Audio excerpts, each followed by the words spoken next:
Start record. तो सभी बच्चों को गुड मॉर्निंग। क्या हाल है बच्चों?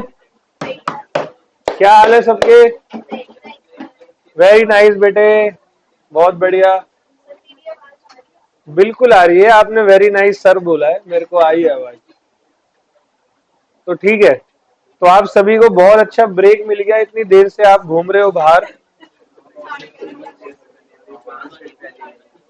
कितने बजे से क्लास हो रही है? सुबह 8 बजे से 8:30। तो ठीक,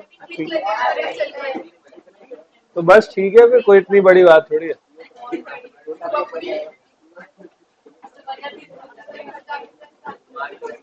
चलो चलो सब चलो।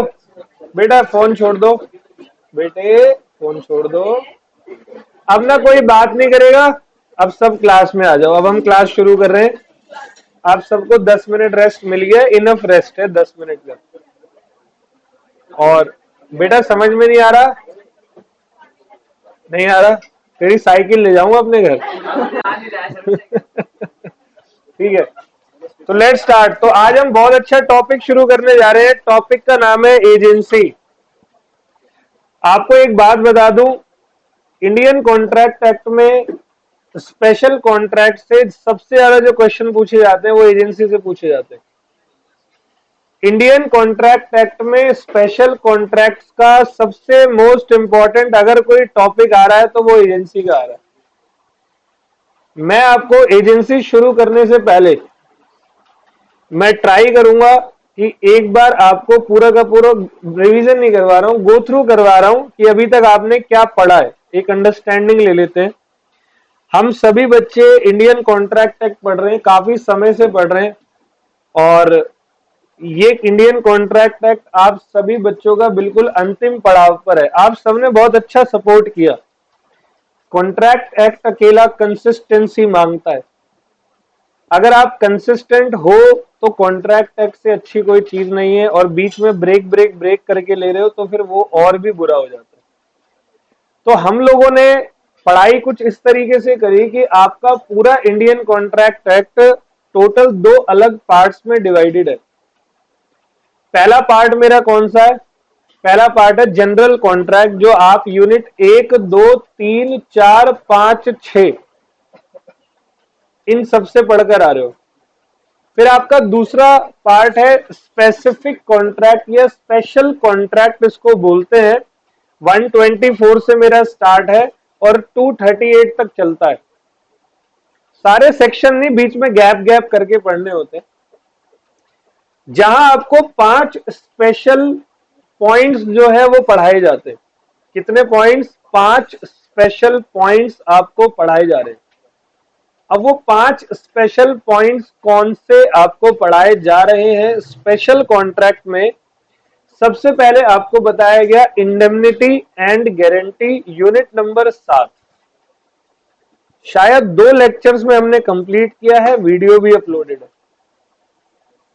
फिर दूसरा है बेलमेंट एंड प्लेज, 3 लेक्चर में हमने कंप्लीट किया है, वीडियो भी अपलोडेड है। और लास्ट पॉइंट है आपका एजेंसी। कोशिश करेंगे एजेंसी को 2 लेक्चर में, 2 या 2.5 लेक्चर में हम लोग इसको भी कंप्लीट करेंगे। ठीक है, तो कल भी सुपर संडे बनाएंगे आपका साथ में। तो कॉन्ट्रैक्ट ऑफ एजेंसी क्या कहती है?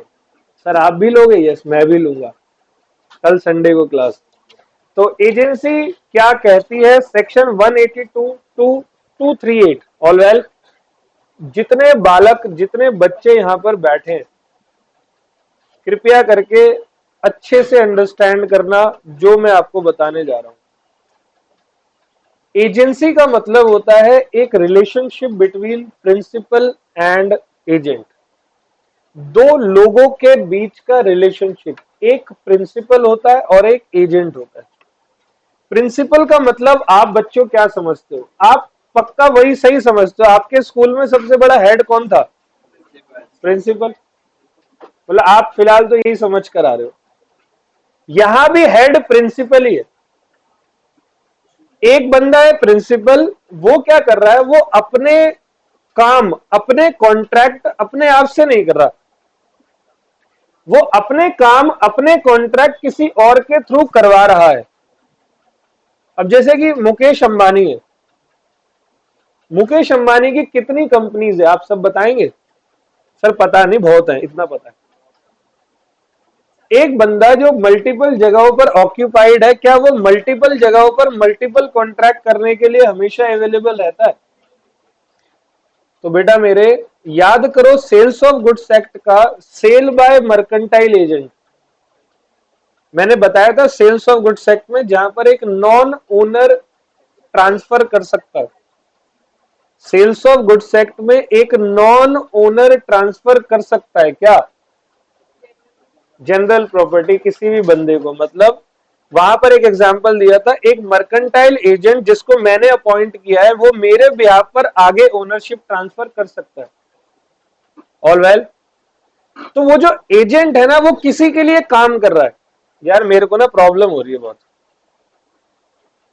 बोलना क्यों पड़ता है बार बार?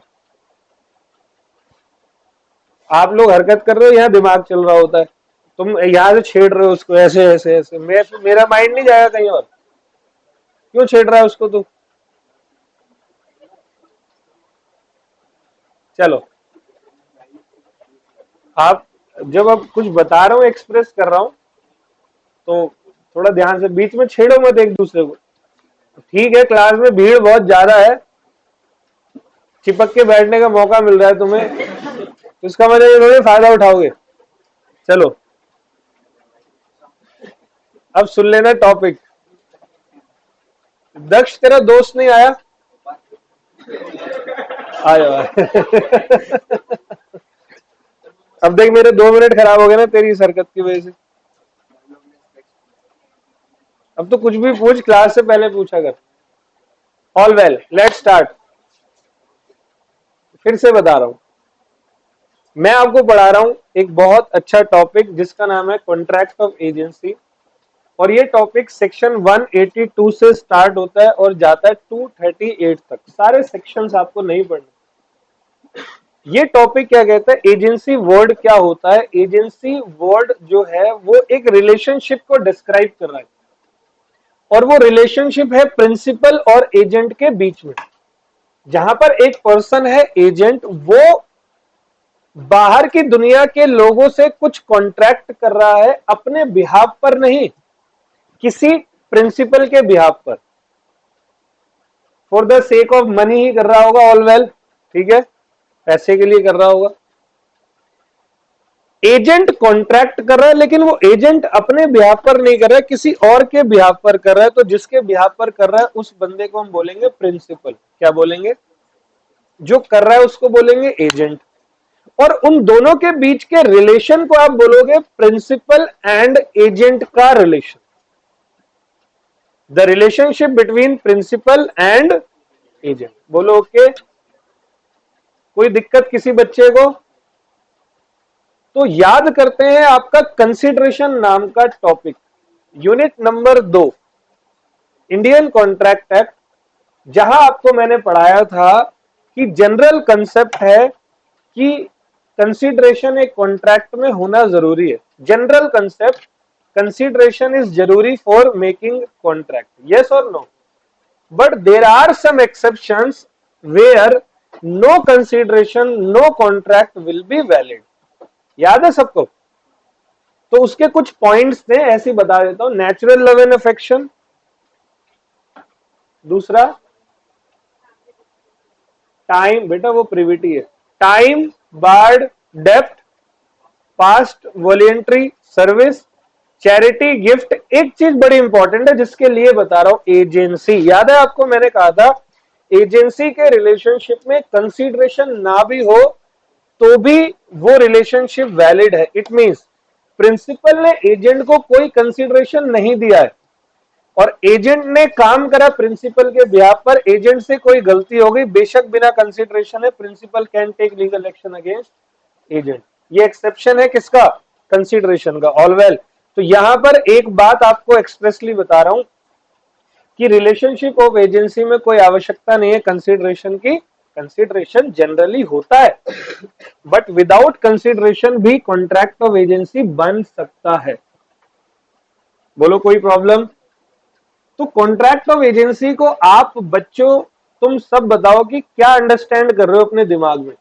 मैं जब स्टूडेंट था तो मैं इसको ऐसे समझता था कि कोई एक पर्सन है, वो कोई एक्टिविटी कर रहा है, कोई दुनिया वालों से कॉन्ट्रैक्ट कर रहा है, लेकिन वो अपने लिए नहीं कर रहा, वो किसी और के लिए कर रहा है। तो जिसके लिए कर रहा होगा वो पक्का बड़ा आदमी होगा, मैं ऐसा समझता था। वो पक्का बड़ा आदमी होगा, मतलब वो प्रिंसिपल हो गया, बड़ा आदमी प्रिंसिपल, और उससे छोटा आदमी एजेंट हो गया। Agent for the sake of money generally ये काम कर रहा होगा, और जब पैसे ले रहे हो और कुछ गड़बड़ करते हो तो जिम्मेदार हो गए या नहीं? आपने सुना है गैस एजेंसी, जैसे आपके घर में, अब तो लगभग सभी के घर में दिल्ली में गैस की पाइपलाइन आ चुकी है, बट कई एरियाज ऐसे हैं जहां पाइपलाइन आ भी चुकी है, लोग अभी भी गैस सिलेंडर पे ही काम करते हैं, आदत हो चुकी है। तो जैसे कोई इंडेन का गैस सिलेंडर है, तो वो इंडेन की कंपनी आपको नहीं देती, उसकी कोई एजेंसी होती है, किसी मिस्टर ए ने वो एजेंसी ली हुई है और वो इंडेन के बिहाफ पर जो है आपको गैस सिलेंडर प्रोवाइड कर रहा है। ऑल वेल, तो एजेंट को वहां पर क्या मिल रहा होगा? कमीशन मिल रहा होगा। वो कमीशन लेता है और काम करता है। इंडेन को बड़ा आसान है, अब इंडेन अपना गैस का काम संभालेगी या डिलीवरी संभालेगी? ऑल वेल, तो this is contract of what? Agency. तो अब हम इस चैप्टर की शुरुआत करने जा रहे हैं, एक एक शब्द बताऊंगा। पहले बताओ इंट्रोडक्शन। ओके, सब लोगों की पढ़ाई अच्छी चल रही है? आई होप आप सब बहुत अच्छे से पढ़ रहे हो। थोड़ा सा बोरिंग प्रोसेस है, लेकिन कामयाबी इसी में है ना जी। चलो, तो सबसे पहला है मीनिंग ऑफ एजेंसी। आ जाओ मेरे बच्चे, क्लास के अंदर आ जाओ। मीनिंग ऑफ एजेंसी क्या है मैम?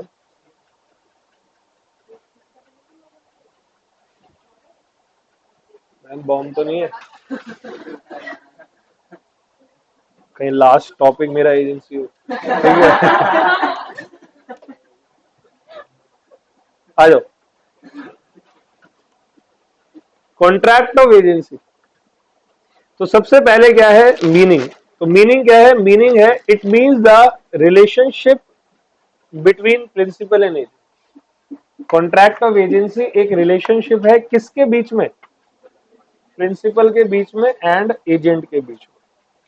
तो भाई मेरे एजेंट कौन होता है? 182 ये बात बोलता है it means a person employed by principal. एक वो बंदा जिसको काम पे रखा हुआ है किसने? प्रिंसिपल ने, कि तू मेरे लिए कोई काम कर या तू मुझे रिप्रेजेंट कर थर्ड पार्टी के आगे। तू थर्ड पार्टी के आगे मुझे क्या कर? रिप्रेजेंट कर। ऑल वेल, इसको हम लोग क्या बोलेंगे? एजेंट। एजेंट क्या करता है? तो अल्टीमेटली अगर आप एक वर्ड में बात करो तो एजेंट कौन होता है? Agent means the person who is representative of what? आ गया, पहला पॉइंट हो गया। मुझे कोई रिप्रेजेंट कर रहा है पब्लिक में, थर्ड पार्टी के साथ में, तो जो मुझे रिप्रेजेंट कर रहा है वो एजेंट हो गया। दूसरा पॉइंट, प्रिंसिपल कौन होता है? तो principal is the person for whom work is done और who is being represented by the agent. Principal मतलब वो बंदा जिसके लिए काम किया गया है, और जो रिप्रेजेंट हुआ है मतलब जिसको एजेंट ने क्या किया? रिप्रेजेंट किया।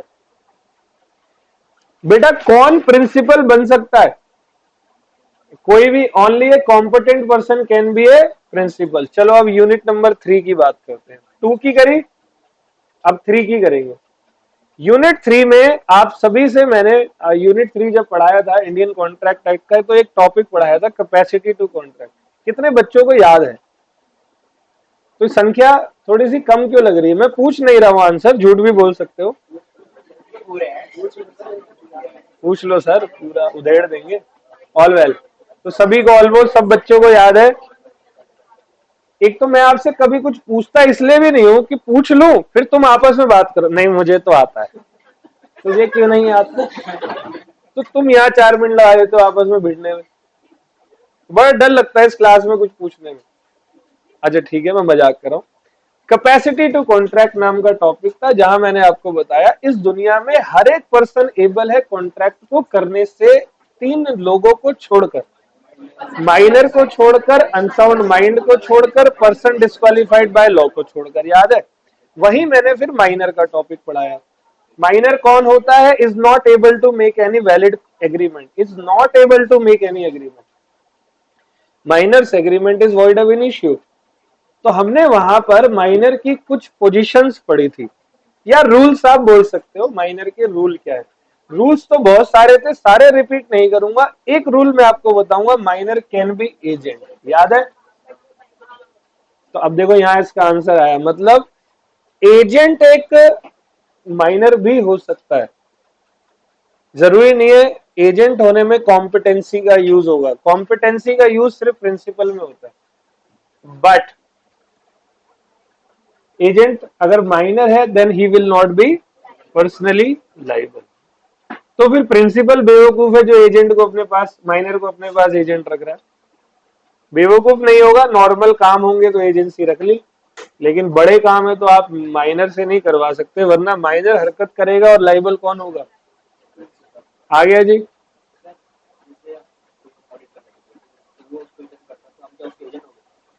मैं ऑडिट करता हूँ। Your employee, your employee of your firm. तो नहीं, रिप्रेजेंट यहाँ एम्प्लॉय में एम्प्लॉयर एम्प्लॉय का रिलेशनशिप की बात नहीं कर रहा हूँ। एक तो हाँ वो बोल सकते हो, हाँ मैं एम्प्लॉयर एम्प्लॉय के रिलेशनशिप की बात नहीं कर रहा हूँ। वहां तुम रिप्रेजेंट कर रहे हो कंपनी के बिहाफ पर, सही है। लेकिन एक तरीके से फ्रीलांसर्स की बात करते हैं। तुम एक फ्रीलांसर हो, तुमने मेरे लिए 5 दिन का एक काम उठाया मुझसे, काम मेरा हो रहा है, कर तुम रहे हो, तो तुम मेरे क्या हो गए? एजेंट हो गए। ये बहुत अच्छा रिलेशन है। आपको पता है एक बंदे को अगर मल्टीपल सोर्स ऑफ इनकम कमानी है तो अकेले काम कर सकता है क्या हर जगह पे? वो क्या करता है? अपने लोगों से करवाता है, लोग उसके एजेंट है, लोगों को पैसा देता है। लेकिन भाई अगर लोग एजेंट है और एजेंट से मैंने कोई काम करवाया तो agent will be responsible for all the activities.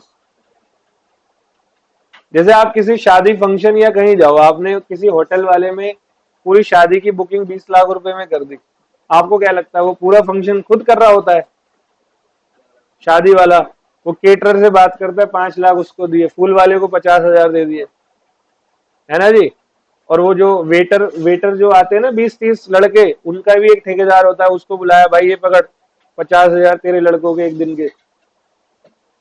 सारे वो टेंट वालों से अलग बात कर रहा होता है, हलवाई जो बनाने आएंगे उनसे अलग, मतलब सबका सिस्टम, सब एजेंट होते हैं वो। एंड प्रिंसिपल कौन है? वही, वो भवन वाला, मतलब जो प्लेस है जिस जगह पे शादी होने वाली है, बैंकेट हॉल टाइप, वो प्रिंसिपल है।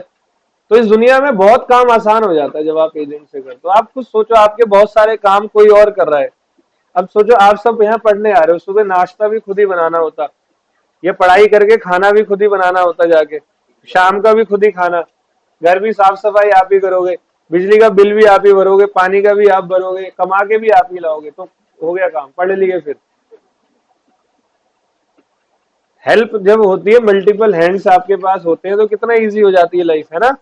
ऐसे मैं प्रिंसिपल हूं, मैं बहुत सारा काम किसी और से करवा रहा हूँ एजेंट से, इजी होगी मेरी जिंदगी। थोड़े से पैसे ही तो ले रहा है, नहीं ले रहा कोई बात नहीं, पटा लेंगे, बिना पैसे में भी काम करा लेंगे, भाई नहीं है तो मेरा, है ना जी। लेकिन वो भाई रिस्पॉन्सिबल होगा, ध्यान रखना, कुछ कांड करेगा तो वो। तो चलो जी, 5वां point 84, 184, who can be agent. अरे भाई कोई भी एजेंट हो सकता है, एनी पर्सन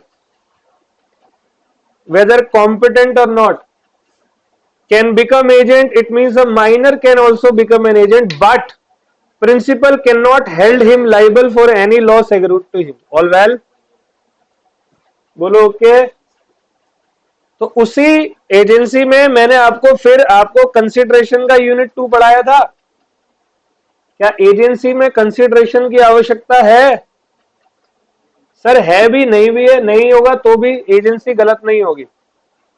एजेंसी एक्सेप्शंस में आती है कंसीडरेशन के। The topic where no consideration no contract is valid, agency वहां पर होती है। वो बच्चे जिन्होंने यूनिट 2 नहीं पढ़ा है, वो बाद में ज्वाइन किए हैं, उनको मैं बता दूं जनरल कॉन्सेप्ट ये होता है, while making an agreement with any person, it is mandatory for both the party to exchange consideration with each other. आप यहाँ पर पढ़ाई कर रहे हो, आपने सर्विसेज हमसे ली, तो आपको रिसीव क्या हो रहा है? सर्विसेज। और आप पेमेंट कर रहे हो अपनी फीस, तो ये हमारे लिए रिसीव हो रहा है। तो कंसिडरेशन दोनों पार्टी को मिलता है, लेकिन बहुत सारे एक्सेप्शंस है, बहुत सारे मतलब 8 9 7 8 एक्सेप्शंस हैं जहां पर बिना कंसिडरेशन के भी एग्रीमेंट वैलिड होता है। और उन 8 और 9 एक्सेप्शंस में एक पॉइंट एजेंसी भी है। ऑल वेल, तो कंसिडरेशन कहता है there is no need of consideration for creation of agency, so a person can become agent of the other person without consideration. All well, अब अगला कंसेप्ट की बात करेंगे। अलग अलग मेथड है एजेंसी को क्रिएट करने के लिए। तो एजेंसी किस तरीके से क्रिएट होती है, उसके अलग अलग मेथड्स हैं, हम इन मेथड्स की बात करते हैं। सबसे पहले एजेंसी क्रिएट होती है बाय एक्सप्रेस एग्रीमेंट। ये तो दुनिया जहान का सबसे आसान कॉन्सेप्ट है कि मैंने आपको एजेंट बनाना है, मैंने आपसे बात करी, आपने कहा हाँ, या मैंने आपको राइटिंग में लिख कर दिया, आपने भी उस पर साइन करा, I am principal and you are what, you are agent. अरे बोलो जी।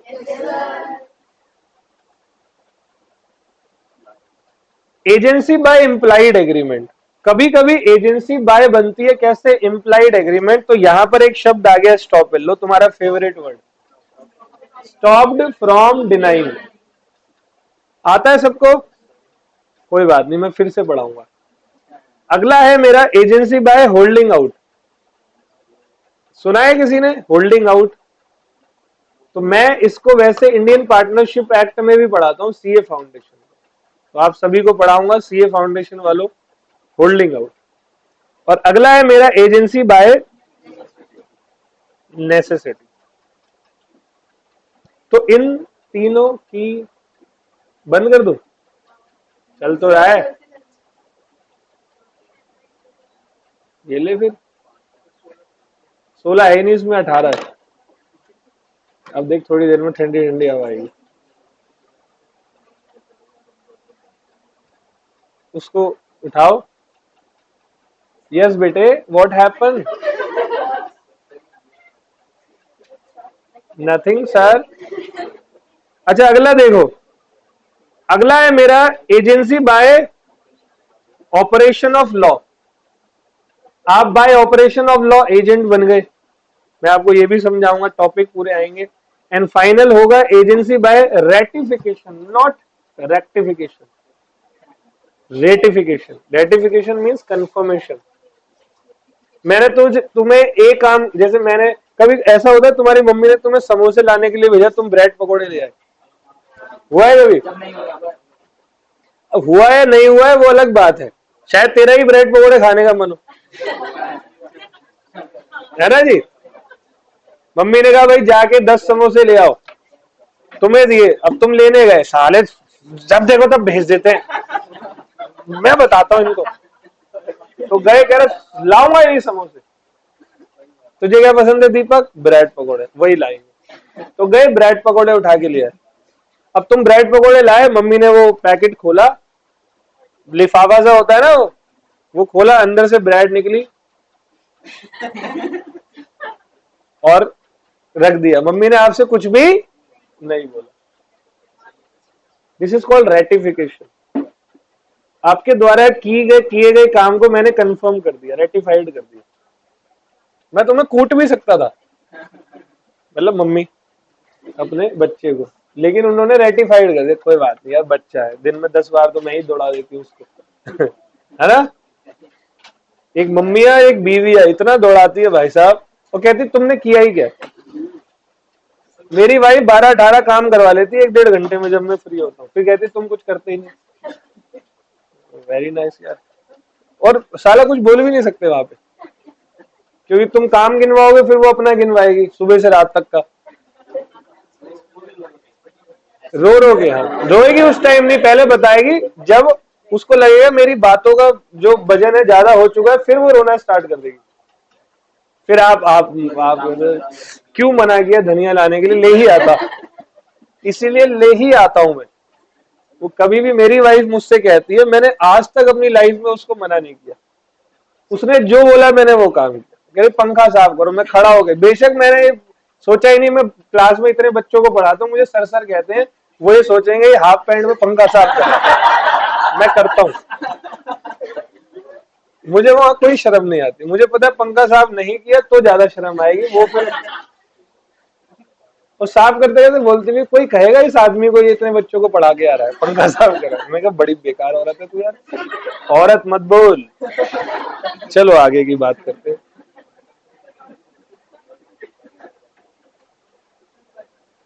Agency by ratification means confirmation, इन सबको डिटेल में करेंगे। तो सबसे पहला स्टार्ट कर रहे हैं एजेंसी बाय एक्सप्रेस एग्रीमेंट। तो बहुत सिंपल है, एजेंसी बाय एक्सप्रेस एग्रीमेंट में क्या है, when the principal himself appoint an agent, principal ने खुद एजेंट को अपॉइंट किया है, then it is called agency by express agreement. This can be oral or written, if it is in writing then इसको power of attorney बोलते हैं। I am giving my power to you, you are allowed to make any contract on behalf of me. Right now I am giving power through power of attorney. All well? तो power of attorney दी जाती, इसीलिए जो बड़े बड़े लोग हैं पूरा विदेशों में घूम रहे होते हैं, 20-20 दिन का टूर मारते हैं, एक एक साल तक इनकी शादियां चलती है।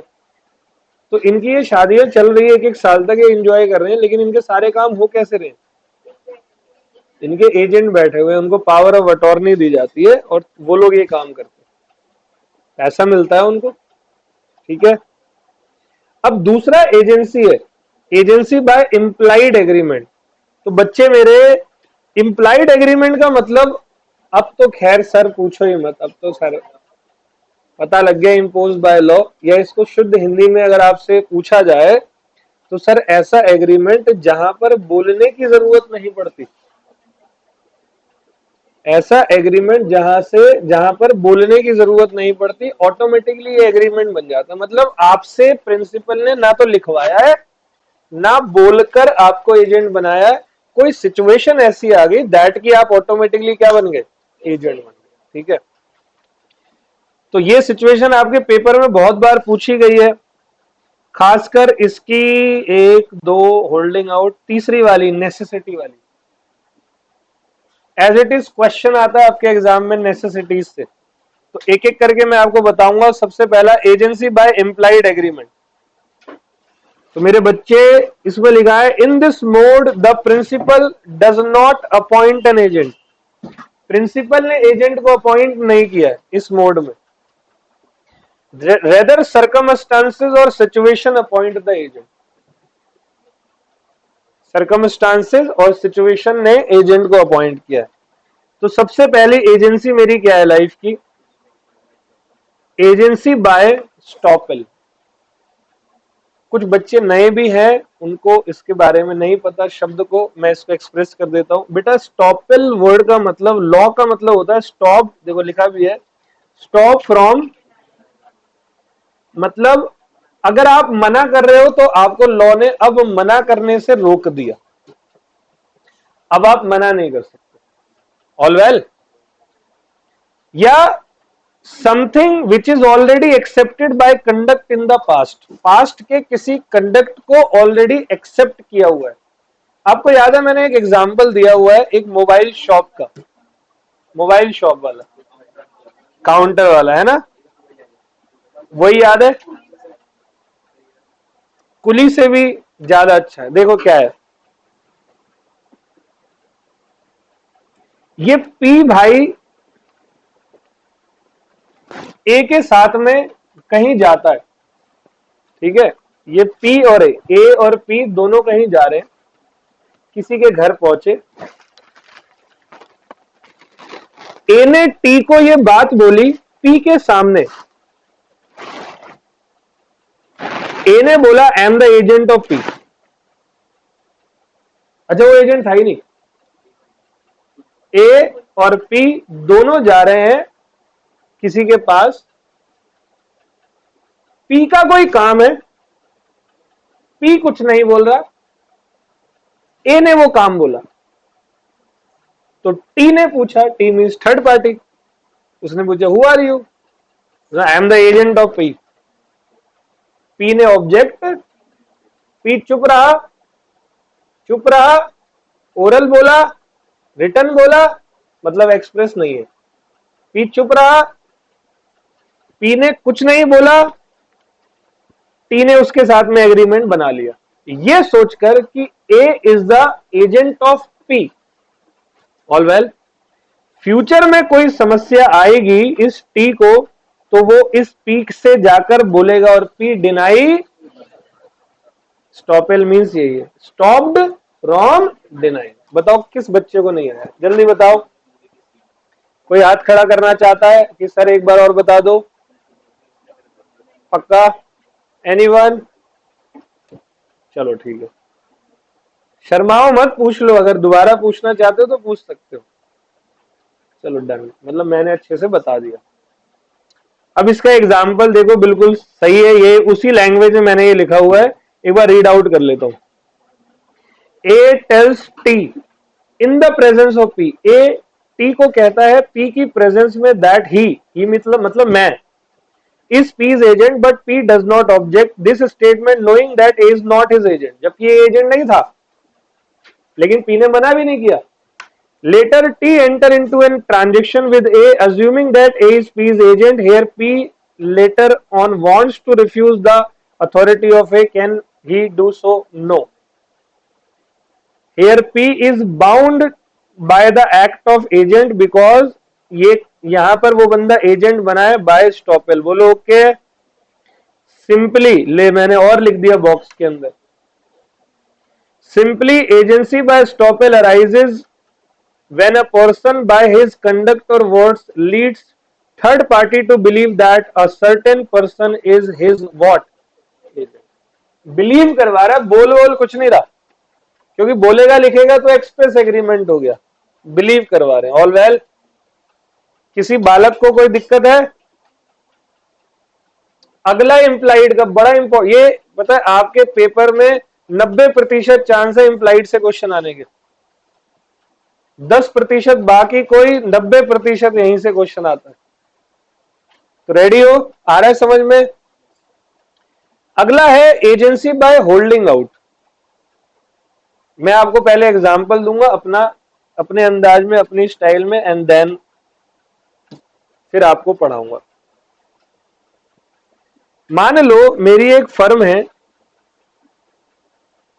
या इसको नॉर्मल और थोड़ा स्लो कर देते हैं। मान लो मेरी एक दुकान है चांदनी चौक में।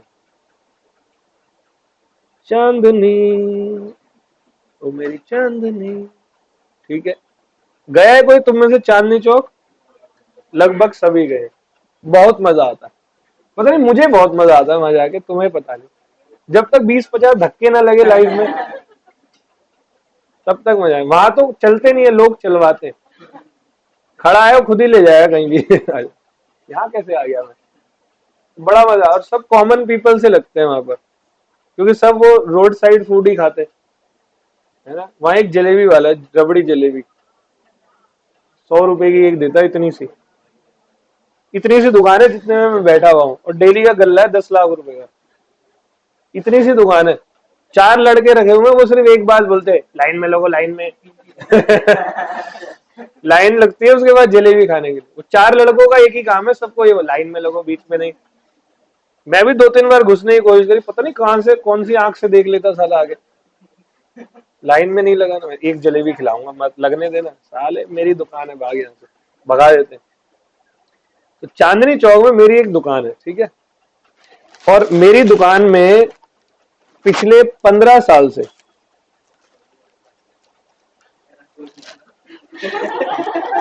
कोई भी नहीं आया। बेटा एक कस्टमर भी नहीं आया ना, तो भी इतने की दुकान है, तेरे 4 घर खरीद लूंगा अड़ोसी पड़ोसी के। चांदनी चौक में दुकान होने का मतलब समझते हो? बहुत पैसा है। चांदनी चौक छोड़ो, सरोजनी नगर कभी जाओ, क्योंकि हम गए थे, मेरा एक रिलेटिव था, उसको सरोजनी नगर में दुकान खोलने का प्लान बना, वो सिर्फ प्लान ही बना, बाद में एग्जीक्यूट नहीं हुआ। तो वो ना मेरे को लेके गया, कहता कि छुट्टी थी, कह रहा एक बार चल ले भाई, थोड़ा देखते हैं ना। मैं कहा ठीक है, मैं पहुंचा। इतनी सी दुकान थी, यहाँ पर इतनी सी जगह है ना, जो अगला वाला स्पेस और यहाँ तक का, पूरी वो दुकान थी। तो उससे पूछा कितने का, उसने कहा 1 करोड़। मैंने अपने दोस्त जो गया, जो रिलेटिव था वो गया, मैं कहा ले ले बेटा, सस्ती है। इतनी सी दुकान कितने में, 1 करोड़। और रेंट वहां का पर मंथ का 2 लाख रुपए का है। 30,000 का रेंट तो उनका है, वो जो 4 पत्थर रख के बेल्ट नहीं बेच रहे होते, उनका 30,000 का रेंट है। कभी गए हो ना एसएन, तुम सब गए हो कपड़े लेने, में जानता हूं। तो अब तो तुम्हें वो, तुमने रील्स देख ली होगी ना, मुर्दों के कपड़े मिलते हैं कुछ ऐसा, इसलिए नहीं जा रहे होगे, अब अकेले अकेले जा रहे होगे। अरे सुनना सब बच्चे, भाई चांदनी चौक में मेरी एक दुकान है पिछले 15 साल से, बहुत अच्छा कंसेप्ट बता रहा हूँ, partner by holding, sorry agency by holding out, क्योंकि पार्टनरशिप में भी आता है तो मुंह से निकल गया, एजेंसी बाय होल्डिंग आउट। 15 साल से मेरी चांदनी चौक में दुकान है, और मेरी दुकान में एक बंदा जो है मेरा एक एजेंट के रूप में काम करता है। ठीक है, मान लो कि आयुष काम करता है मेरी दुकान पे 15 साल से। मैंने ये थोड़ी कहा ये करता है, मैं कहा आयुष करता है। ठीक है, तो आयुष मेरी शॉप पर पिछले 15 साल से काम करता है। अब एक बात बताओ, सबके सब काम, मतलब एजेंट है मेरा वो। मेरे ब्याह पे पूरे चांदनी चौक में जो है जितने भी लोगों से डील करने का काम है वो किसका है? मतलब 15 साल से मेरे से जुड़े हुए जितने लोग हैं वो किससे डील कर रहे होंगे? 15 साल बाद आज मैंने आयुष के साथ में अपनी कॉन्ट्रैक्ट ऑफ एजेंसी खत्म कर दी। तो क्या मेरी ड्यूटी नहीं बनती मेरे को सबको बताना चाहिए? मैंने किसी को बताया भी नहीं। कोई कारण रहा हुआ, आयुष किसी घपले में पकड़ा गया, मैंने आयुष को बोला चल निकल। अब आयुष ने उससे भी बड़ा घपला किया निकलने के बाद। अब वो वहां से निकला, वो जितने भी लोग थे वो सबके पास गया। अच्छा, किसी को पता है मैं वो निकल चुका है? सबसे 2-2 लाख 5-5 लाख लेके निकल लिया चंपत। अच्छा, बाकी लोगों ने आयुष को पैसे आयुष समझ कर दिए या मैं समझ कर दिए? तो बेशक आज आयुष मेरा एजेंट नहीं है, but agency by holding out मैं ही रिस्पॉन्सिबल होऊंगा इस एक्ट के लिए भी। आ गया समझ में? This is called holding out को पास्ट पॉजिटिव एक्शन। 15 साल से वो था ना एक्शन में पॉजिटिवली। अरे तूने निकाल दिया, हमें तो बता दे कि तुम निकाल चुके हो। समझ गए? ऐसी एक क्राइम पेट्रोल में देखा था मैंने, एक बाप ने बेटे को बेदखल कर दिया। वो बेटे ने उस बाप के सारे रिश्तेदारों से 2-2 5-5 10-10 लाख लेके वो भी गोली हो गया। सब वो बाप के पास गए, बाप कह रहे मैं तो बेदखल कर चुका हूं। समझ गए? तो भाई बता दो, पब्लिक को बताओ, this is part agency by holding out. All well, holding out मतलब कि मतलब आपका पास में पॉजिटिव एक्शन रहा है और लोग आज भी आपको वही समझ रहे। सही है, आप आज आपको आज भी एजेंट समझ रहे, बेशक आपकी एजेंसी टर्मिनेट हो चुकी है, खत्म हो चुकी है। यस बॉस, एम्प्लॉय, एजेंसी नहीं, एम्प्लॉय में। चलो जी, एजेंसी बाय होल्डिंग आउट में लिखा है under this type of agency a person appoint an agent by his past positive example. P clearly appoint A as his agent, A work for बहुत सारे साल, later on P revokes the agency of A, P ने revoke कर दी। Now P fails to give the notice of revocation to the third party, P ने बाकी लोगों को नोटिस भी नहीं दिया। तो the third party enter into contract with A assuming A is agent of P. Now P is binded by the contract by A with T. बोलो okay? कोई समस्या किसी भी बच्चे को? ठीक है, अगला पॉइंट सुनो। तो देखो हम क्या पढ़ रहे हैं, हम टाइप्स ऑफ एजेंसी पढ़ रहे हैं, कैसे बनती है, क्रिएट कैसे होती है। एक तो एक्सप्रेस या इम्प्लाइड। एक्सप्रेस से, एक्सप्रेस में ओरल रिटर्न, फिर हमने पढ़ा इम्प्लाइड। इम्प्लाइड में तीन है, bye estoppel, bye holding out, और तीसरा क्या है, सबसे इंपॉर्टेंट है, बाय नेसेसिटी। कर दे शुरू, बाय नेसेसिटी। तो मेरे बच्चे, एजेंसी बाय नेसेसिटी।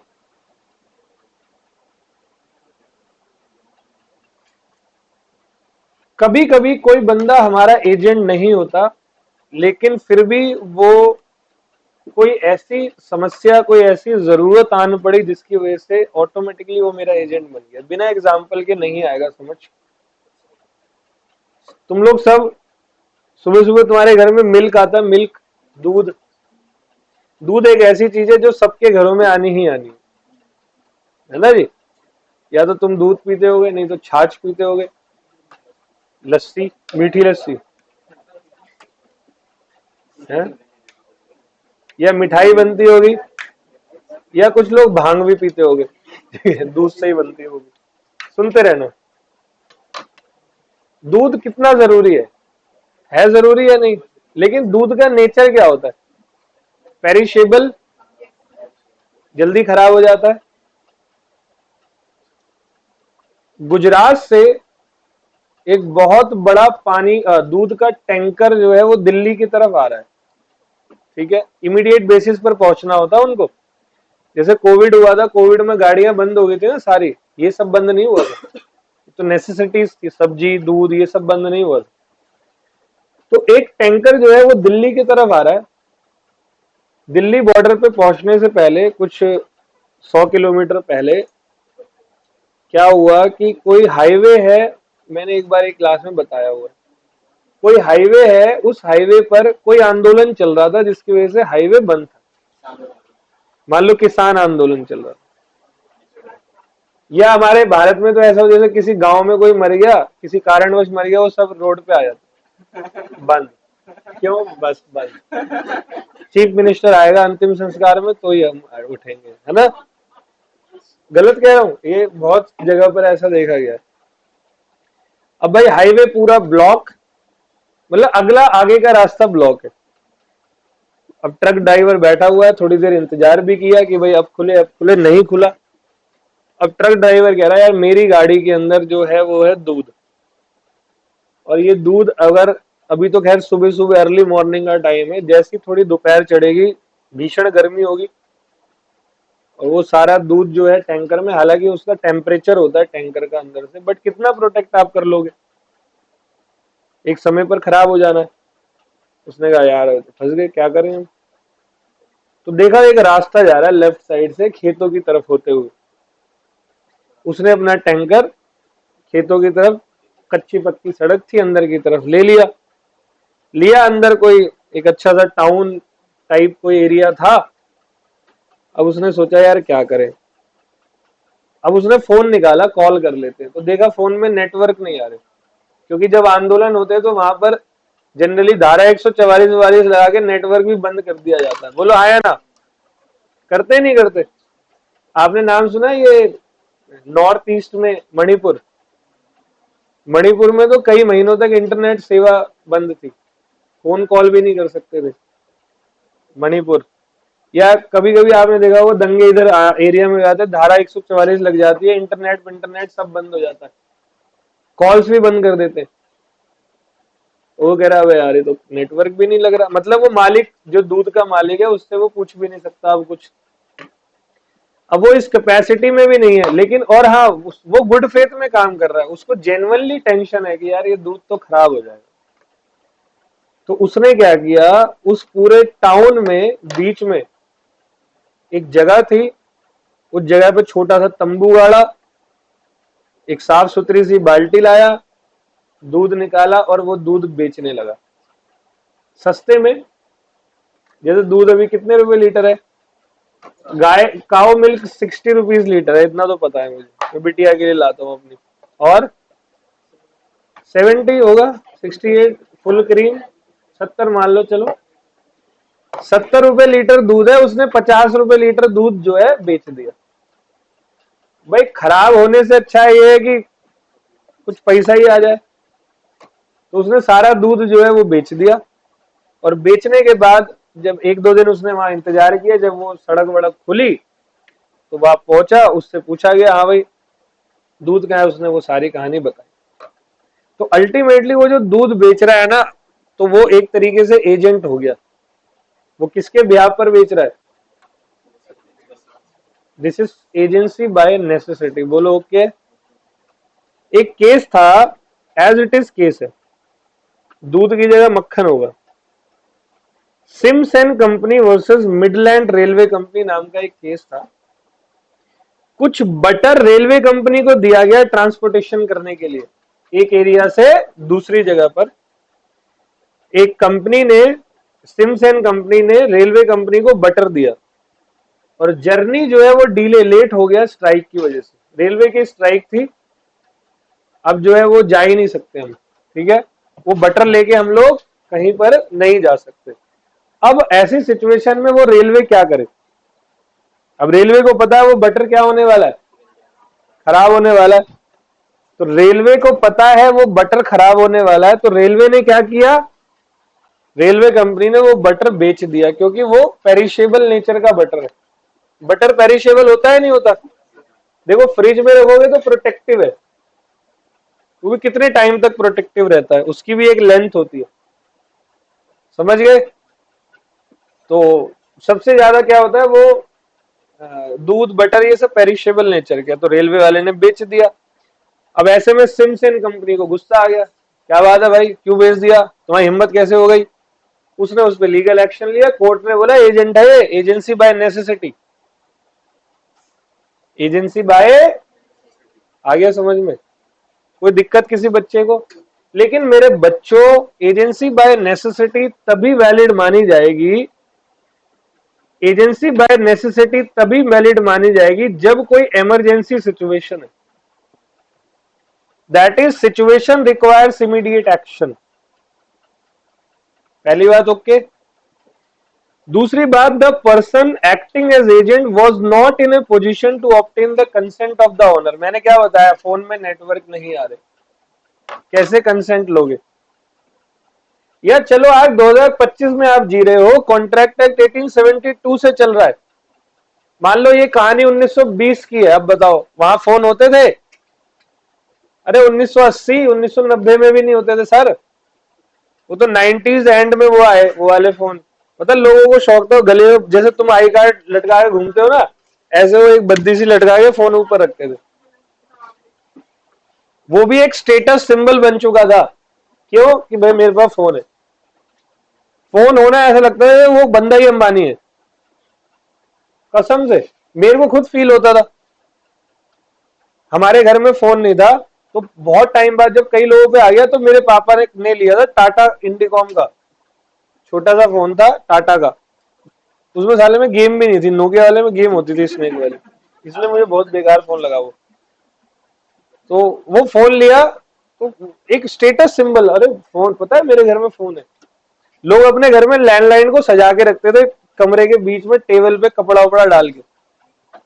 और आजकल हमारे फोन, अरे फोन कहाँ है, कहीं भी पड़ा, तकिए के नीचे घूम रहा है। ज्यादातर लोग वॉशरूम में छोड़ देते, भूल जाते, है ना? तो हम, आदत होती है हम लोगों को। अभी स्टेटस सिंबल नहीं है फोन, अब स्टेटस सिंबल है जिसके पास फोन नहीं है, जैसे इसके पास नहीं। इस क्लास में किसी बच्चे पे है? वो आया नहीं। तो जिस पे फोन नहीं है वो सुखी है सबसे ज्यादा आज की डेट। बाकी सब दुखी हो तुम, मैं भी दुखी हूं। अच्छा, अच्छा तीसरा पॉइंट देख लो, the person acting as agent took all necessary action as a person of ordinary prudence. मतलब उसने पूरा एक्शन लिया, उसने कोशिश करी कि मैं ये दूध सही जगह पहुंचा दूं, नहीं पहुंचा पाया, एंड उस बंदे ने गुड फेथ में काम किया।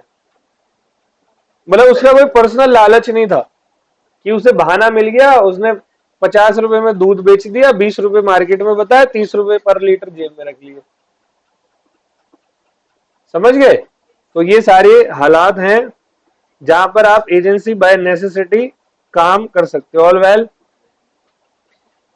चलो जी, तो बेटा हम पढ़ रहे हैं एजेंसी के मेथड्स कैसे बनते हैं। पहला तो आप एजेंसी बाय एक्सप्रेस एग्रीमेंट बना सकते हैं, एजेंसी बाय इम्प्लाइड एग्रीमेंट बना सकते हैं। इम्प्लाइड में तीन टाइप से आप एजेंसी बना सकते हो। पहला कौन सा है? स्टॉपल, होल्डिंग आउट और नेसेसिटी। अब चौथा, चौथा है मेरे प्यारे बच्चों agency by operation of law, मतलब जहां कानून ने ही आपको एजेंट बना रखा है, किसी ने बनाया ही नहीं। बच्चों आपने 12th क्लास में पार्टनरशिप पढ़ी, कौन सी बुक थी? हरी वाली, नीली वाली? आप ऐसे सर नीली वाली तो नहीं हुई, हरी वाली हो गई, ऐसी बात करते हैं ना। तो बेटा आपकी नीली वाली बुक पूरी पार्टनरशिप की थी। कितने बच्चे ऐसे हैं, वैसे मेरे को नहीं लगता ज्यादा को पता होगा, बट एक आधा को शायद क्या पता हो, कितने बच्चे जिनको पार्टनरशिप में पार्टनरशिप की डेफिनेशन पता है? ए बात सर, सुमित सर से पढ़े, हल्के में ले रहे हो? कौन बताएगा? बताओ। चलो भाई सुन लो। यस,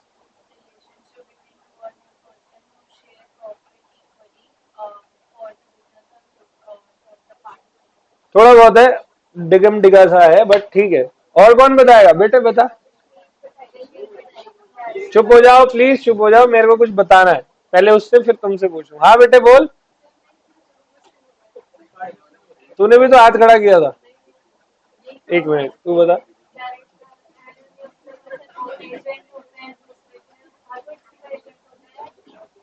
ठीक है। हाँ भाई।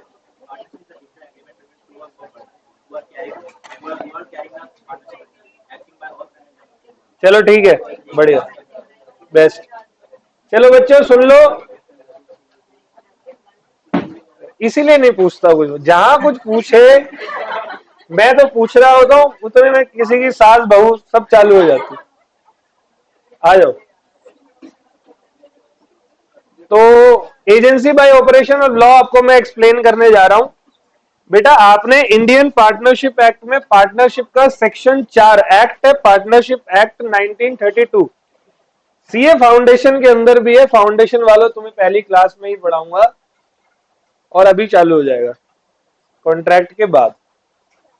तो मैंने आप लोगों को बताया नहीं, मतलब बताने वाला हूं पार्टनरशिप की डेफिनेशन क्या होती है। तो एक्ट ये कहता है पार्टनरशिप का, partnership is the relationship between two or more persons who have agreed to share the profit of a business carried by all or any of them acting for all.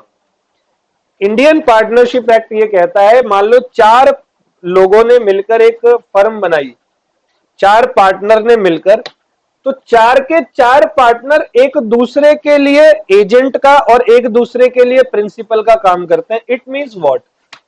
A B C और D है, D कहीं गया हुआ है, A B और सी ने कोई काम किया तो डी भी उसके लिए लाइबल होगा। ए बी सी नहीं है, डी ऑफिस के अंदर है, डी ने कोई एक्टिविटी करी है, ए बी सी भी उसके लिए लाइबल होंगे। तो ये एक रिलेशनशिप है बिटवीन ऑल द पार्टनर्स, इसको कहते हैं म्यूचुअल एजेंसी। क्या कहते हैं? ये जो डेफिनेशन की अंतिम लाइन है ना, carried by all or any of them acting for all. Carried by all मतलब सबका किया, और any of them acting for all मतलब कोई एक बंदा या एक से ज्यादा दो बंदे बाकी सबके बिहाफ पर काम कर रहे हैं। तो जो बिहाफ पर काम कर रहा है वो agent for the time being, and बाकी सब प्रिंसिपल। बोलो okay. Every partner is principal and agent for other partner. तो ये एजेंसी होगी बाय ऑपरेशन ऑफ लॉ। वहां आपने खुद से कोई एजेंसी नहीं बनाई, by express, by oral, by implied, ऐसा कुछ नहीं हुआ। वहां section 4 of Indian partnership act 1932 ने आपको जबरदस्ती का एजेंट बना दिया। बोलो ओके। तो it means creation of agency by the provisions of any act like Indian partnership act provides that each partner is agent for each partner of the firm as well as other partner. ठीक है, यहां तक कोई समस्या? अभी तो वही method ही चल रहा है मेरी एजेंसी का। पांचवा मेथड मेरी एजेंसी का है agency by ratification. Ratification means confirmation. ये वही ब्रेड पकोड़े वाला एग्जाम्पल। मम्मी ने आपको समोसे लेने भेजा और आप ब्रेड पकोड़े ले आए। मम्मी ने आपको घूर कर देखा और छोड़ दिया। मैंने आपको 100 रुपए किलो बासमती चावल लाने को बोला, आप गए, आप 110 रुपए किलो वाले बासमती चावल ले आए, मैंने देखा, छोड़ दिया, तो मैं 110 रुपए के लिए लाइबल होऊंगा या नहीं? क्योंकि मैंने मेरे एजेंट के द्वारा की गई एक्टिविटी को रेटिफाइड कर दिया। रेटिफाइड मींस कंफर्म करना। बोलो बच्चों, कोई दिक्कत है जी? तो चलो जी, तो देखो एजेंसी बाय रेटिफिकेशन।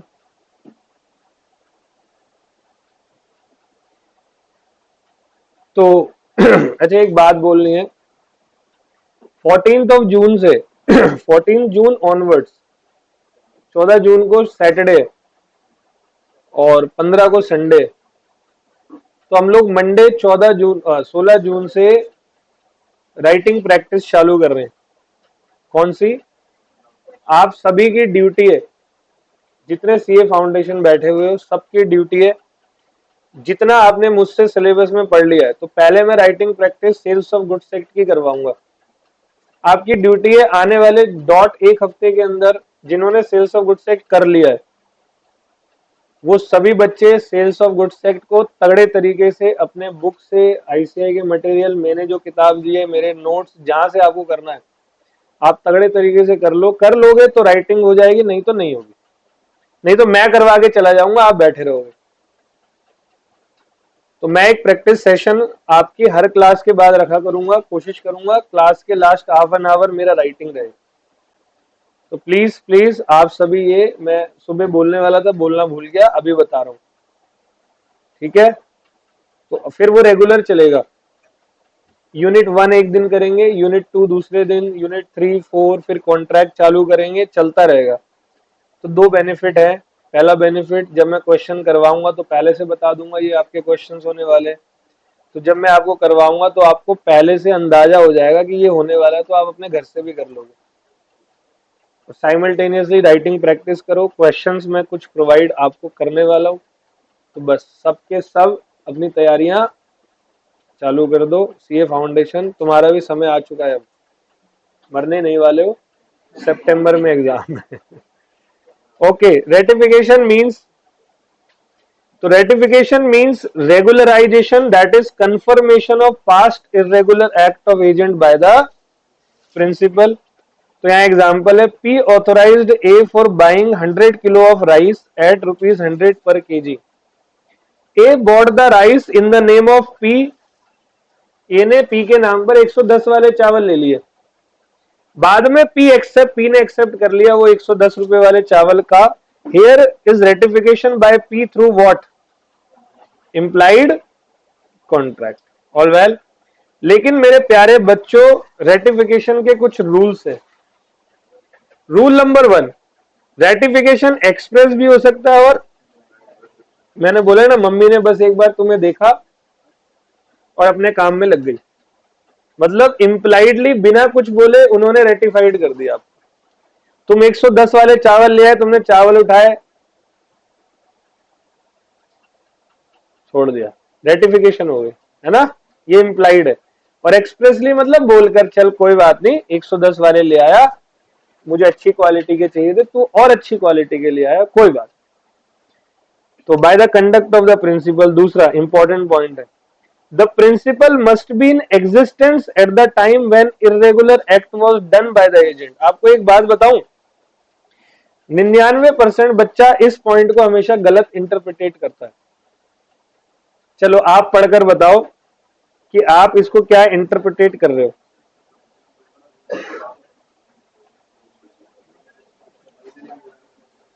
पढ़ के बताओ, बी पॉइंट क्या है, रूल्स अबाउट रेटिफिकेशन का point number B.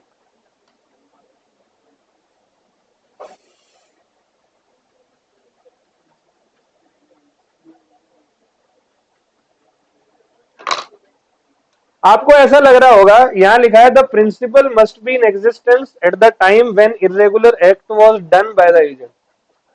Simply those act cannot be ratified which were done when principle was not in existence।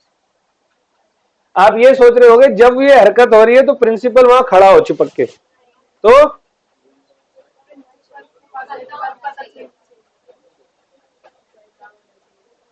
गलत समझ रहे हो।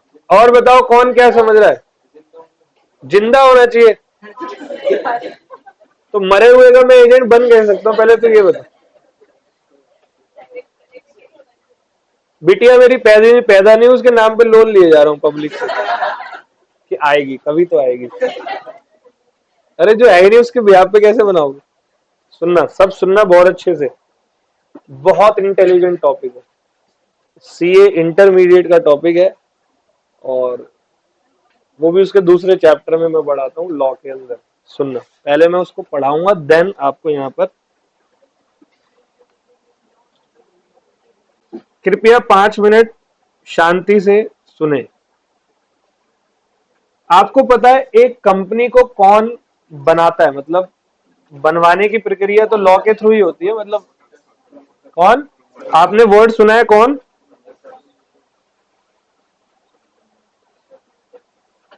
तो प्रमोटर अभी कंपनी बनाने के प्रोसेस में लगा हुआ है। क्या कंपनी बन गई है? तो प्रमोटर अभी ऐसे बंदे के लिए काम कर रहा है जिसका अभी खुद कोई एग्जिस्टेंस, तो यहां ये प्रमोटर एजेंट नहीं है।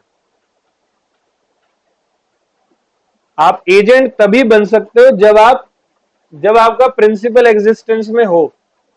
कंपनी एग्जिस्टेंस में है कहां? एक बंदा जो एक कंपनी प्रमोट कर रहा है वो उस कंपनी को बनाने का प्रोसेस कर रहा है। कंपनी अभी इनकॉर्पोरेट नहीं हुई है। इनकॉर्पोरेट करने के लिए प्रमोटर बहुत सारे खर्चे करता है नहीं करता? कंपनी की लैंड लेता है, बिल्डिंग लेता है, कंपनी के डायरेक्टर को ढूंढता है, मेंबरों को पकड़ता है, आरओसी के पास जाता है, कंपनी रजिस्टर्ड करवाता है, फीस जमा करवाता है, कंपनी का एमओए बनवाता है, एओए बनवाता है, बहुत सारे काम करता है प्रमोटर। इसीलिए कंपनी से जब आप पढ़ोगे ना, तब आपको एक चीज सिखाई जाएगी, बताई जाएगी कि कंपनी का जब जन्म हो जाता है, मतलब इनकॉर्पोरेशन हो जाती है, तो ये कंपनी की मर्जी होती है वो प्रमोटर के को उसके द्वारा किए गए प्री इनकॉर्पोरेशन एक्सपेंसेस के पैसे को दे या ना दे। क्यों? मैं था ही नहीं, मुझसे पूछ, जैसे तुम लोग नहीं बोलते अपने माँ बाप को तुमने मुझसे पूछ के पढ़ाया। बच्चे नहीं बोलते माँ बाप को आपने हमसे पूछ के किया था पैदा हमें। बोलो, नहीं बोलते क्या? अगर नहीं बोलते तो इतने सारे अनाथ आश्रम बता दो और वृद्ध आश्रम कैसे खुले हुए? बोलो हाँ या ना, गलत बोल रहा हूं तो बता दो। तो कई कहते ना आपने हमसे पूछ के किया है, सेम वही बोलती है ये कंपनी भी। मैंने कहा था तुम्हें मुझे पैदा करने को, मेरा इनकॉर्पोरेट करने को, क्यों किया? ठीक है, तो ऐसी सिचुएशन में ये प्रमोटर एजेंट नहीं है, बिकॉज प्रिंसिपल एग्जिस्टेंस में ही नहीं है। आ गया जी? बोलो आया नहीं आया?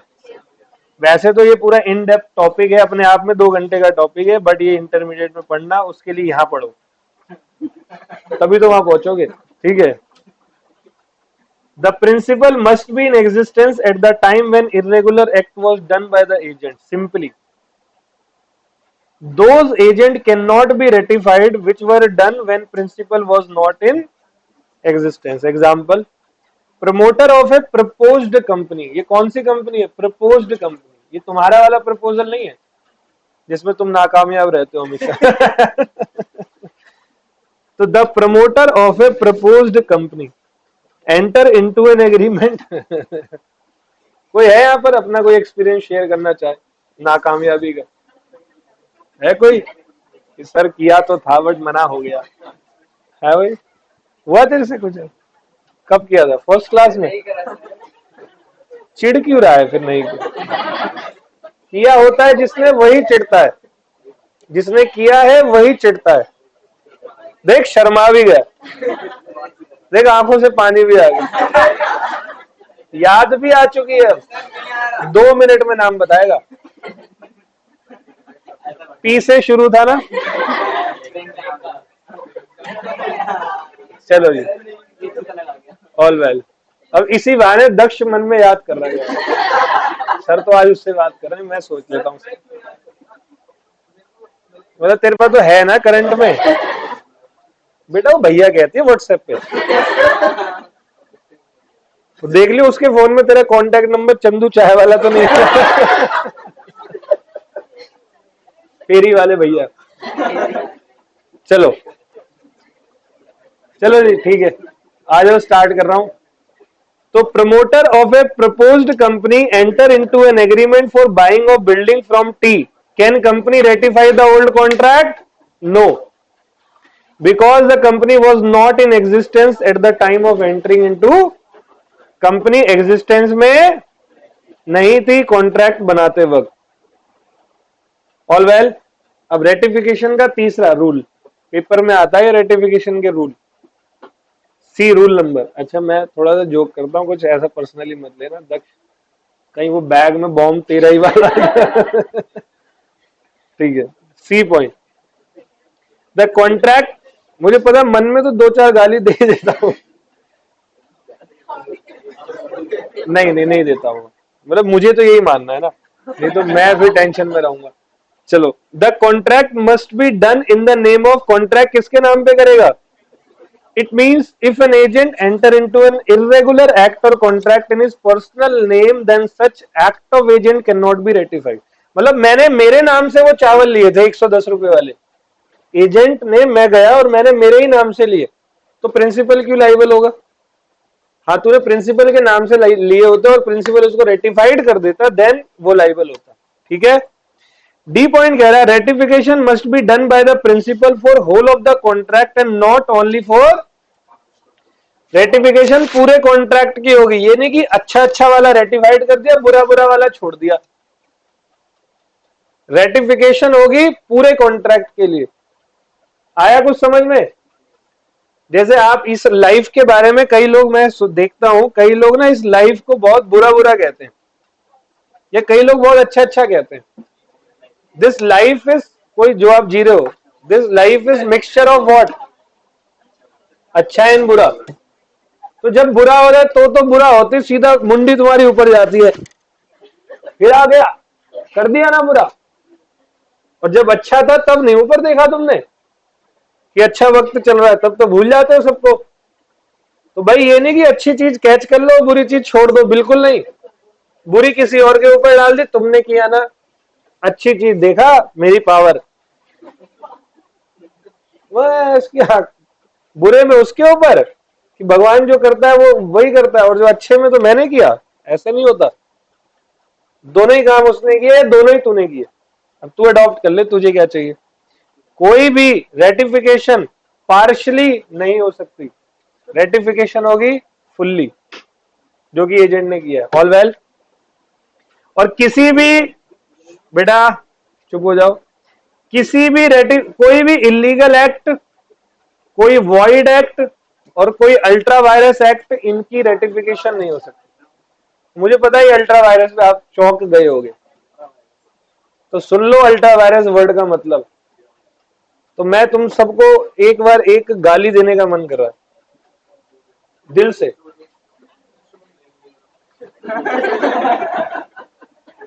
अब सुनना जरा, क्या मैंने तुम्हें अल्ट्रा वायरस नहीं पढ़ाया है? और पढ़ाया हो तो पर्सन डिस्क्वालिफाइड बाय लॉ याद है? बताओ कौन कौन लोग डिस्क्वालिफाइड है? एक सबसे पहले एक एक करके बोलो। एलियन इनेमी डिस्क्वालिफाइड है। दूसरा कौन डिस्क्वालिफाइड है? इंसॉल्वेंट। तीसरा कौन डिस्क्वालिफाइड है?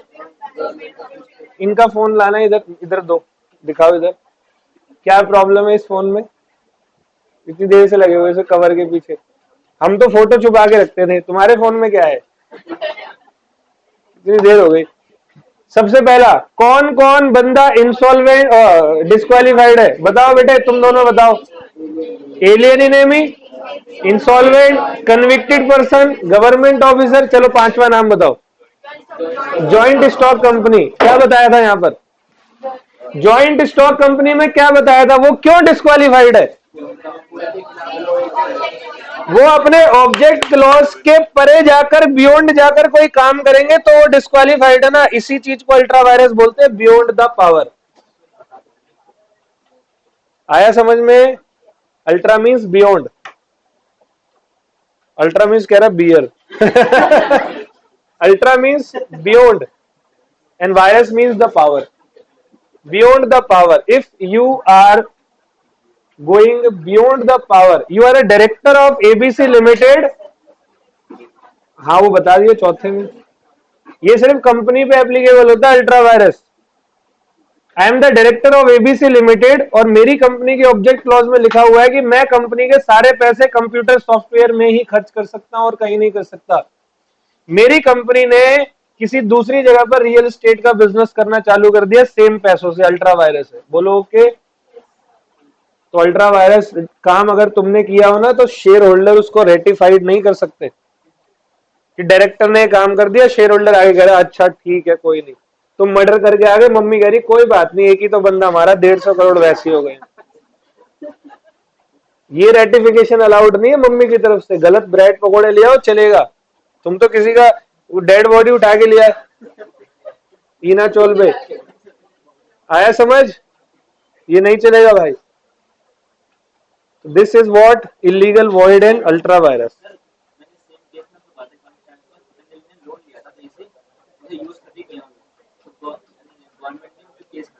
हाँ अल्ट्रा वायरस होगा। हाँ अल्ट्रा वायरस है बिल्कुल, जब आपके ऑब्जेक्ट क्लॉज में लिखा ही नहीं है कि आप वहां यूज नहीं कर, कैसे यूज कर ले? आप सबसे एक नॉर्मल क्वेश्चन पूछ रहा हूं, आप में से कितने बच्चे फीस यहां पर अपने आप जमा कराते, मम्मी पापा नहीं आते? ऑलमोस्ट सारे बच्चे आते। कई बच्चे पेटीएम वेटीएम करते हैं, मान लो कैश कोई लेकर आया तो खुद से जमा कराते हो। तो वो खुद से जमा कराते हो तो आपको पैसे कौन देता है? Mummy papa. मम्मी पापा ने आपको फीस दी है, आपने क्या बोल के लिए यहाँ देनी है। अब आप जाके शेख सराय के बगल में जो बस वाले नहीं खड़े होते, उसके बगल में ऑटो वाले भी खड़े होते और वो पत्ते खेल रहे होते दोपहर में, कभी देखना, और तुम भी उनके बीच में जाकर बैठ गए, इक्का बार इक्का बार, और पीछे से बेगम आई तुम्हारी मम्मी धम, तो बताओ तुम्हारा क्या हाल होगा? बताओ बियॉन्ड द पावर हो या नहीं? कह रहे मम्मी भी बैठ जाएगी साथ में। क्या दक्ष यार। अरे सुनना, मेरे को बोलना था ना कुछ। अरे सब सुनो, तो ये बियॉन्ड द पावर हो गया नहीं हो गया? प्रॉपरली बियॉन्ड द पावर है।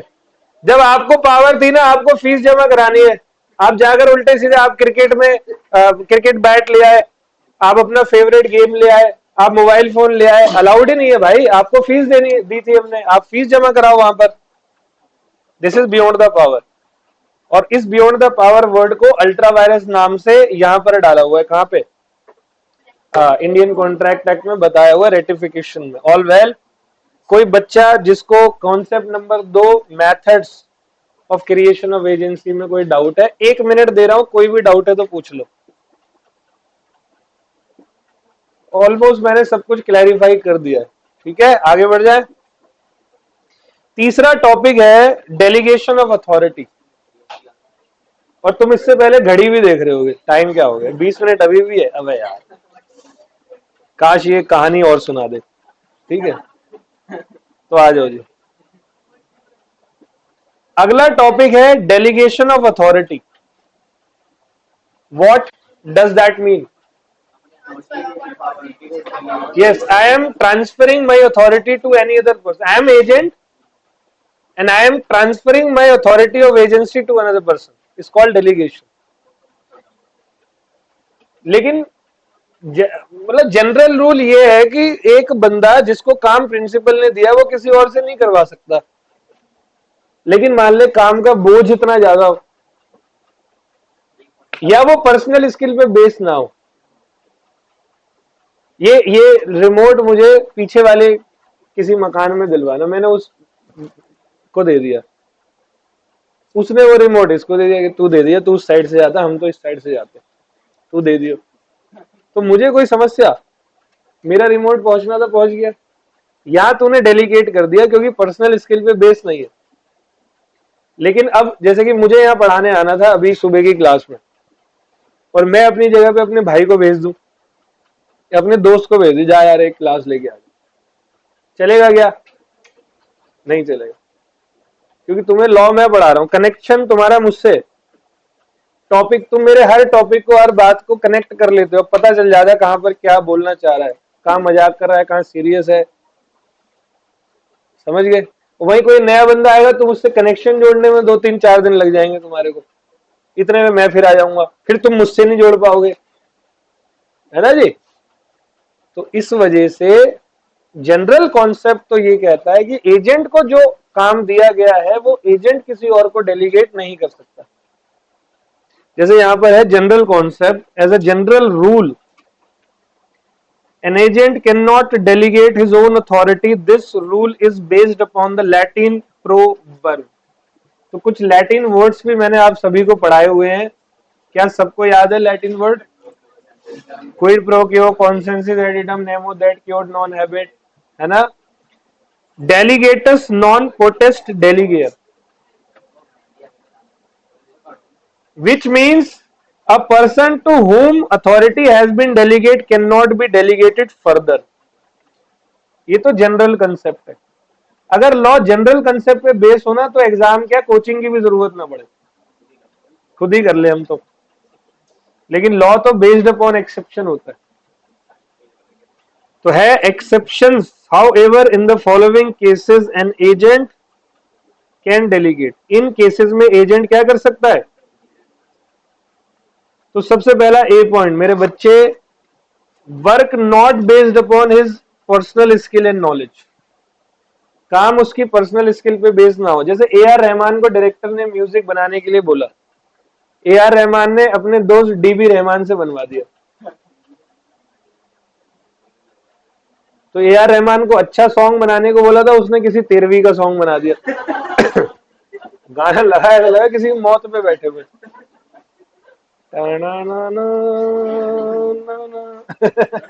गंदा सा सॉन्ग।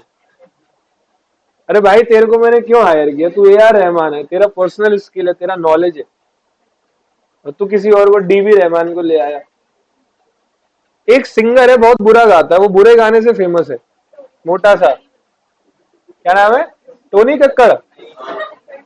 वो तो है ही, किसी और की। एक मोटा सा है अजीब, पाकिस्तान का, चाहत Fateh Ali Khan.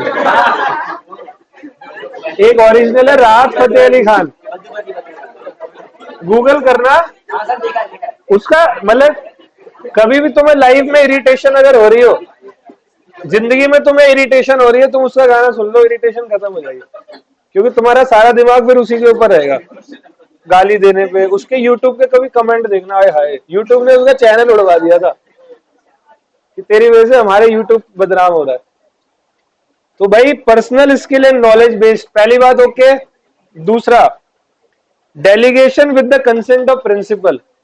You can not delegate your work without taking consent from the principal. आ गया, गूगल पे आया, अजीब सा होगा ये। तीसरा, when delegation is allowed as per standard business. जब डेलीगेशन स्टैंडर्ड बिजनेस प्रैक्टिस है, मतलब कस्टम है, ये परंपरा है, कई जगहों पर ऐसी परंपरा है कि काम आप रिसीव करते हो लेकिन आप कभी वो काम नहीं करते। आपका वही काम कौन करता है? फर्दर आगे कोई करता है।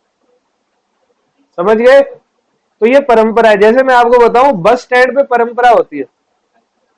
आपने किसी मेन बस अड्डे से बाहर आओगे तो आपको क्या करेगा, एक बंदा बोले, जैसे मान लो आप कश्मीरी गेट गए, आपको हरिद्वार जाना हो, तो हरिद्वार बस से जाते हैं जनरली लोग, कश्मीरी गेट उतरो, आप जैसे मेट्रो से उतरोगे 4-5 एजेंट मिल जाएंगे आपको कि भैया चलो मेरी बस है हरिद्वार, अभी बस जा रहे हैं, बस निकल गए सर, आप ही का वेट कर रहे थे, एक ही सीट खाली, आप ही हो। आप भी लालच में आ गए, उसकी 10-12 पंच लाइन कॉमन है, वो उसने मारी, आप आ गए। फिर वो तुम्हें किसी दूसरे बस में बिठाता है और उस बस वाले से कमीशन लेके चला जाता है। आप भी कह रहे हो छोड़ना, बस तो मिल गई, क्या जा रहा है। ये कस्टम है, परंपरा है। बस अड्डे पे आपको आपका एजेंट वो असल में किसी और का वो डेलीगेट कर देता है फर्दर आपके काम को। आगे समझ? And D point, when the work is in such volume which can not be performed by agent himself. अब काम का वॉल्यूम ही इतना है जो वो बंदा अकेले काम कर ही नहीं सकता, उसको जरूरत पड़ेगी किसी ना किसी की, है ना। तो ये क्या है? Volume. When the work is in such volume which cannot be performed by agent himself। तो ये प्रॉपर सिचुएशन है मेरी। All well. तो एक बच्चा है सब एजेंट का, और बाकी और भी टॉपिक्स है किताब के अंदर से, वो हम कल की क्लास में करेंगे, फिलहाल अभी रिवीजन करेंगे। चलो, तो मैंने अब सभी बच्चों के लिए टॉपिक स्टार्ट किया, कॉन्ट्रैक्ट ऑफ एजेंसी। मजा आ रहा है इस प्रोफेशनल कोर्स में? क्यों आती है? मैं आपको एक लाइन बताऊं, जब भी तुम्हें तुम्हारी माया को, माइंड को नेगेटिव करना होता है ना, तुम कभी कामयाबी की तरफ भागो, देखना सारे अड़ंगे सब बीच में आएंगे। तो ना एक मटेरियलिटी होती है, माया होती है, तुम्हें रोकती है। देखो, लोग शराब पी रहे होंगे, तुम बहुत जल्दी अट्रैक्ट हो जाओगे। कोई सिगरेट पी रहा होगा, अट्रैक्ट हो जाओगे। कोई भगवत गीता पढ़ रहा होगा, कुरान पढ़ रहा होगा, मंदिर जा रहा होगा, तुम जल्दी नहीं जाओगे।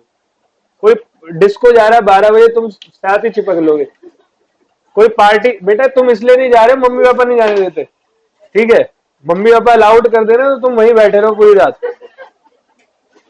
तो ये मटेरियलिटी होती है, जो हमारा माइंड है ना, ये हमें एक माया टाइप की एक चीज होती है जो हमें रोक रही होती है किसी भी अच्छे काम को करने से। आप अच्छा काम करो, आपको नींद नहीं आएगी। आप तगड़ी वाली सॉलिड मूवी देख रहे हो, टाइम वेस्ट हो रहा है 3 घंटे का, देखो आंख खुली रहेगी।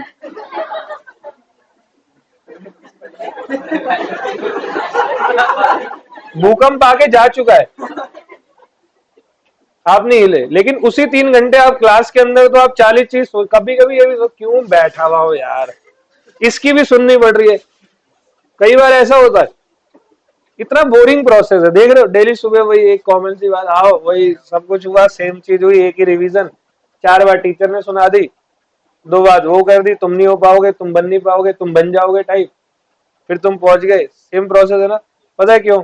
क्योंकि जब भी तुम तगड़ा काम करते हो ना, कुछ अच्छा काम कर रहे होते हो, वो कभी इतना इजीली होता ही नहीं। वो सब एक प्रोसेस का गेम है, और हर चीज नई होती। कल एक मैसेज भेजा था ग्रुप में मैंने, ये भी नया है, कोर्स आपके हाथ में नया है, तुम्हें अभी समझ नहीं आ रहा है टैकल कैसे करे। इसका मतलब ये थोड़ी तुम एबल नहीं हो। एक दिन देखना, तुम्हें जब तुम फाइनल्स में पहुंचोगे, तुम सोचा अरे यार उस फाउंडेशन के लिए टेंशन में थे। कभी देख लेना, कसम खा रहा हूं तुम्हें, तुम पक्का सोच रहे होगे उस फाउंडेशन के लिए हमने इतना वो किया, और जब फाइनल निकल जाओगे तो फाइनल के बारे में सोच रहे होगे।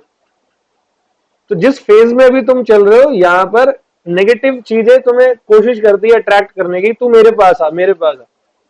तुम्हारे बहुत सारे दोस्त होंगे 12th के बाद एंजॉय कर रहे होंगे, कई तो कश्मीर गए हैं, और दे व्हाट्सएप पे स्टेटस, कश्मीर में सेब का पेड़ लेके खड़ा हुआ है मम्मी के साथ, और तुम्हारी ये जल भुन रहा है, सुमित सर कहाँ है? तुम्हारा आधा खून को तुम वही कर लेते होगे, यार इस बंदे ने फंसा दिया मुझे, है ना। कसम खा के बोल रहा हूं, ये भविष्य तुम्हारे आगे भी मेरे आगे भी, अगर जिंदा रहा तो 4-5 साल बाद तुम मनी मन उन सबको देखकर, तुम एक ही बार उसकी सेब की फोटो पे जेलसी हुई ना तुम्हें, वो पूरी लाइफ तुम्हें देख कर जेलसी कर दोगे। मैं लिख के दूंगा ये बात, क्योंकि ये फेज से हम लोग भी गुजर रहे हैं। हमें देखकर या हमें भी होती है, और हमसे भी जलते हैं। तो ये एक दो व्हाट्सएप, पहली बात तो किसी का स्टेटस मत देखा करो व्हाट्सएप का। मैंने बोला, तुम्हें आज तक बोला किसी को देखने को? तुम्हारी पर्सनल लाइफ है वो, क्योंकि उससे बड़ी प्रॉब्लम होती है। ठीक है, ये सबसे गंदा सीन है स्टेटस देखने वाला। आदत हो जाती है, क्या मैं भी देख लेता हूँ, ऐसी बात नहीं है, लेकिन एक तो देखो मत। चलो देख भी रहे हो तो अपने मन को पक्का कर लो, बेटा 3-4 साल, 3-4 साल, 3-4 साल, फिर कोई बात नहीं। तुम माँ बाप के पैसे से गए, हम क्लाइंट के पैसे से जाएंगे, तो मन को तो ऐसे ही बताना पड़ेगा, है ना। तो बस आज की क्लास यहीं तक, थैंक यू। रिवीजन भी रोक दी।